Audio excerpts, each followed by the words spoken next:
Skagafiskur eins og nafnið gefur til kynna fiskbúð og hún var opnuð hérna fyrir rúmu ári síðan, rétt fyrir COVID, af hjónunum Jónheiði og Pétri og syni þeirra Björgvini. Feðgarnir eru við núna, við ætlum að taka á tali. Það svolítið skemmtileg saga hvernig stendur á því að þú sért hérna á Akranesi og sért með þessa fiskbúð. Já, það er nú eiginlega bara röð tilvílan að ræðu því að við erum hérna. Það er hérna, við náttúrulega erum að norðan upphaflega, fluttum suður fyrir löngu síðan, eða 20 og eitthvað árum síðan og langaði að fara að minnka við okkur í Arnarfirði og vorum að leita okkur á húsnæði og fundum ekkert svona sem okkur langaði í. Við duttum svo niður þetta hús á Akranesi. Það stóð aldrei til að flytja á Akranes. En við hérna fórum og skoðuðum það og leist svo vel á. Þetta var akkurat það sem okkur vantaði, þannig að við bara keyptum það og hér erum við. En hvað verður svo til þess að þið stofnið þetta? Já, svo er það nú bara önnur tilviljun sem ræður því að hérna, við förum út í þetta. Það var nú eiginlega bara ennþá meiri tilviljun heldur en hér. Já. Góðan daginn. Þið er alveg óhætt að ganga í bæinn, gjörðu svo vel. Það var nú skal ég segja bara því að hérna, ég var búinn að vera lengi á sama vinnustað. Búinn að vera þar í 21 ár og það var kominn tíma á breytingu. Svo þá settist við niður bara eldborðið heima og fórum að hugsa hvað við ættum að gera og þetta var bara ein af 3 hugmyndum sem komu upp við eldborðið og okkur fannst þetta besta hugmyndin. Já, bara töflufundur heima. Já. Það var bara við eldborðið og þar fer yfirleitt allt svona merkilegt fram eins og í góðum fjölskyldufyrirtækjum. Þannig að það var ákveðið bara að kýla á þetta og við byrjuðum að undirbúa þetta bara í ágúst 2019. Opnum svo hérna 3. mars 2020. Viku fyrir COVID. Já, rétt fyrir. En við þekkjum ekkert annað en að reka fyrirtæki í COVID. Nei, það er kannski bara ágætt. Já, ég veit ekki hversu gott eða vont það er en... Björgvin, það er nú eitthvað sem segir mér að þú hefur átt eitthvað þátt í opnun þessara búðar því að þú varst sá sem varst með reynsluna af því að reka búð, eða ekki? Ég starfaði í 6 ár hjá Hafinu fiskverslun. Hafi fiskverslunum með verslun í Spönginni og í Hlíðasmára. Búinn að vera þar starfandi lengi. Eftir 4 ár hjá þeim þá byrjaði ég meistaranámi og var búinn að vera allan tíman í námi á meðan. Byrjaði í meistaranáminu minu og tók við verslun þeirra í Skipholti. Rak hann alveg einn.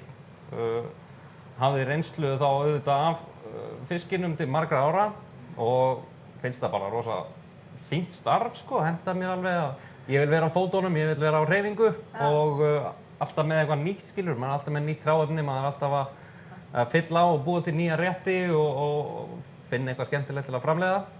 Kunnu mamma og pabbi eitthvað þegar þið byrjuðu? Þurftu þú að leiða þau í gegnum þetta alveg? Ég á svona heiðurinn af flestum réttunum sem við erum með, sem við byrjuðum með. Mamma var sjálf, Jónheiður, var að vinna sem matráður í leikskóla og var búinn að vera að vinna náttúrulega þá að elda og vinna mikið með fisk og bara alla matreiðslu. Hún er rosa góður kokkur og hún hérna er sko kletturinn. Hún mætir fyrst, hún gerir hérna plokkfisk eldsnemma á morgnana og rúgbrauðið sitt sem er orðið víðsfrægt hérna á Skaganum. Og síðan erum við mamma aðallega hérna í vinnslunni saman. Pabbi sér um að halda búðinni eins snyrtilegri og fallegri og hressiri og hann getur og tala svona mest við viðskiptavininn. Við viljum hafa laxinn sem við pöntum aldrei of stóran. Þessi lax er bara passlegur, við erum að tala um svona 900 gramma flök, þá er hann ekki of feitur. Oft þegar íslenskur eldislax er oft svolítið feitur, þá finnum maður meira svona lýsisbragð af honum þegar hann er eldaður. Lax er alltaf mjög vinsæll hjá okkur. Ég ætla bara að útbúa þetta í kvöldmatinn fyrir mig, kærustuna mína og pappa. Og við ætlum að henda þessu á grillið. Við erum með hérna lax, síðan erum við með blandaða sósu af teriyaki, svona asíska sojadressingu sem er svolítið sæt, blandað við svona sweet chili sósu. Þetta skerum við bara í svona bita. Svo ég komið nú á framfæri að því að mamma er ekki nefnd að hún er komin í frí, húsmæðraorlof upp í bústað, eða ekki? Jú. Eftir törnina. Ég segi það. Mamma er kletturinn eins og ég sagði áðan, hún er hérna,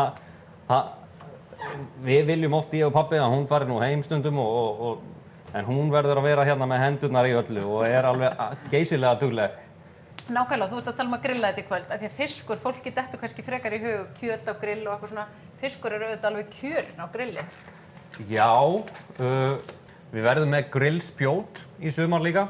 Þau eru orðin vinsæl og verða til á svona sólríkum dögum. Og eins og með laxinn, þá kýs ég til dæmis að hreistra hann, taka hreistrið af, út af því að ég sjálfur borða roðið. Í roðinu er rosalega mikið af steinefnum, rosalega hollt. Og saman með bleikjuna þá tekur maður hreistrið af og þrífur roðið aðeins og grillar þetta á kjötinu í örskamma stund og klárar þetta síðan bara á roðinu. Þá er roðið svona crispy og gott. Svo skildist mér að því að þið komið hingað á Akranes að þið væruð í rauninni kannski á leiðinni norður samt, en þetta væri svona að þið myndu kannski stoppa, kannski opnaru bara næst. Það blundar alltaf í manni þegar maður flytur að heiman að fara aftur heim. Það verst að það blundar líka svolítið í börnunum mínu sem ég er nú alltaf að reyna að koma að heiman. En þetta svona var svona fyrsta stígi kannski í því að koma sér aftur alla leiðin. En þetta er fínt fyrsta stopp. Svo kannski verð ég bara hér, mér finnst þetta fínt. En hvað var svona stórkostlegt við þetta hús sem þið keyptuð? Hvað var sem að var til þess að þið komið hingað fjölskyldan?